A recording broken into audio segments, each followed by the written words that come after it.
Hi, my name is Eric Burkholder. I'm an assistant professor of physics at Auburn University in the United States.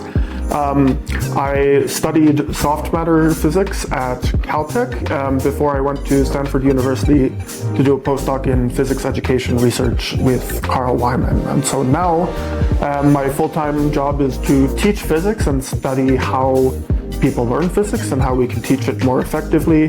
But I also do professional development workshops for faculty in all kinds of science and engineering departments around the world.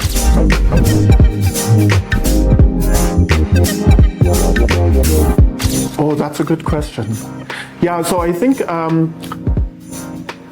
lot of times when instructors implement active learning the first time, honestly, I think one of the biggest things I have to watch out for is not to give up, because it is quite a lot of work to just completely transform the way you think about teaching, the way you think about how learning works. And so I think the thing is to never stop trying to improve your own teaching, to try and keep going.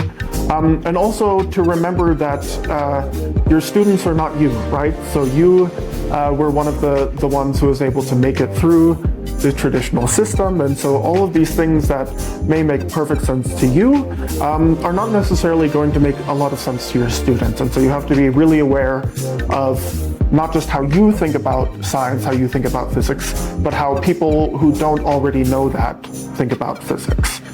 This is a phenomenon we would call expert blindness in the educational community.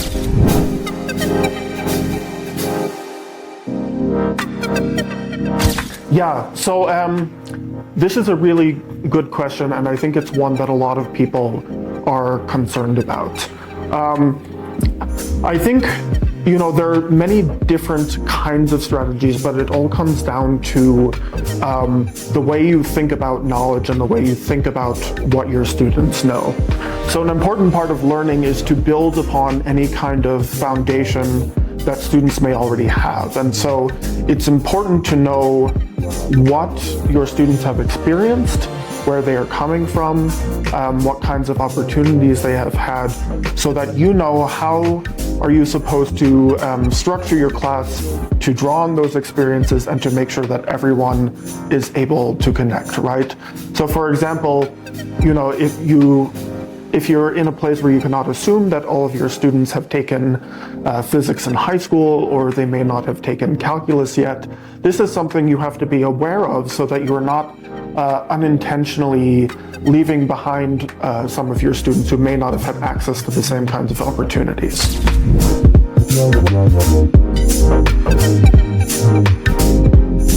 Yeah, I think this is a great question. So this is actually not a quote I came up with, but it's something that I've carried with me, which is, if you are a scientist, I think you really need to think about teaching in the same way that you think about your own scientific research, right?